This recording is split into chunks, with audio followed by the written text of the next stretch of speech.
Ciao, il mio nome è Erika e visto che finalmente ho trovato un po' di tempo, ora posso recuperare i meet passati e mostrarvi l'International Lolita Day estivo del 2024.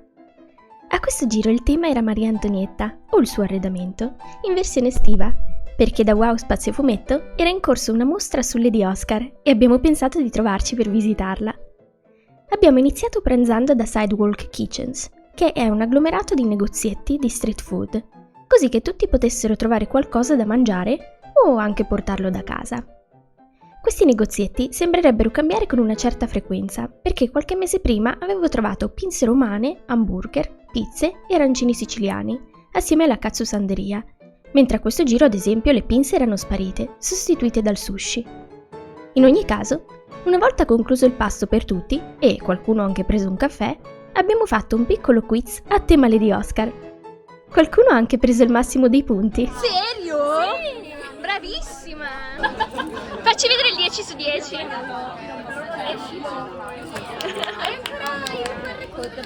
su 10! Grande! Dopo una foto di gruppo iniziale per chi doveva scappare via, appena finito il pranzo, abbiamo iniziato a muoverci verso il museo, per poi fare una tappa intermedia alla Palazzina Liberty all'interno del parco Vittorio Formentano, purtroppo chiusa e un po' deturpata, ma comunque suggestiva. Qui abbiamo anche ripetuto l'ormai tradizionale gioco delle stampe Lolita, dividendo tutti in due squadre che dovevano spendere il coord di una persona per ogni tema estratto a sorte. Il gioco quel giorno è stato preso molto seriamente. Qui potete ascoltare alcune delle conversazioni. Perché io non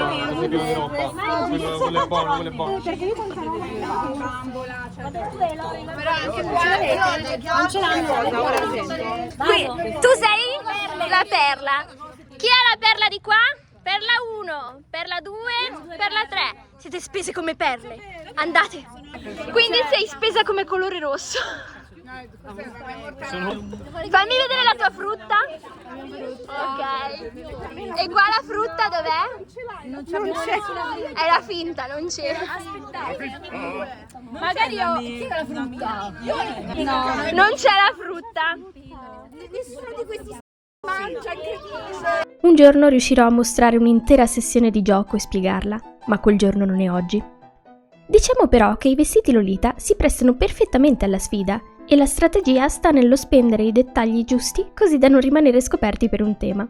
Comunque, nel frattempo siamo arrivati da Wow Spazio Fumetto, dove era situata la mostra dedicata a Lady Oscar, e dopo un breve riposino post camminata abbiamo salito le rampe di scale che recitavano la sigla italiana di Lady Oscar fino alla mostra vera e propria, che si apriva con una presentazione dell'autrice e la culla a rappresentare il desiderio del padre di Oscar di avere un maschietto. Ci vedo dentro tipo Marianna.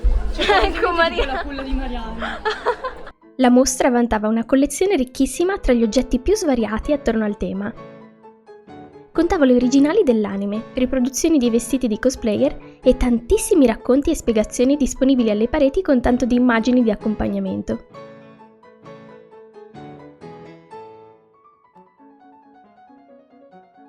Bellissimi anche i confronti tra i fatti storicamente accaduti, con tanto di riproduzioni come questa famosa collana, e la loro controparte all'interno della storia. Qui Gaia e Giulia mi stavano spiegando che a Oscar tremava la mano col bicchiere. Lascio la clip per la posterità. Ma dov'è che ha il bicchiere in mano? Ok. Tornando ai paralleli storici, ecco un busto di Maria Antonietta con la sua versione animata dietro. E i vestiti presenti ben si sposavano con i nostri, che del resto si ispirano proprio anche a queste correnti storiche. E la mostra aveva una sezione decisamente soddisfacente sull'aspetto della moda del periodo. C'è il cuore di donna? È così spensierata. Che mangino croissant. Questa sezione mostrava addirittura un gioco da tavolo tematico e altra oggettistica speciale. Verso la fine erano presenti anche dei quadri a olio rappresentanti Lady Oscar e anche un cartonato con la sala da ballo come sfondo per poter fare delle foto assieme a Oscar, di cui Gaia è grandissima fan. Terminata l'esplorazione, abbiamo ricevuto tramite Adriano delle cartoline in dono da parte di Mari Shimizu, artista contemporanea specializzata nella creazione di bambole d'autore, con cui stavamo preparando l'Hild di dicembre. Quindi, visto il caldo, abbiamo concluso la giornata prendendo un bel gelato, per poi salutarci. Spero che questo video vi sia piaciuto. Alla prossima!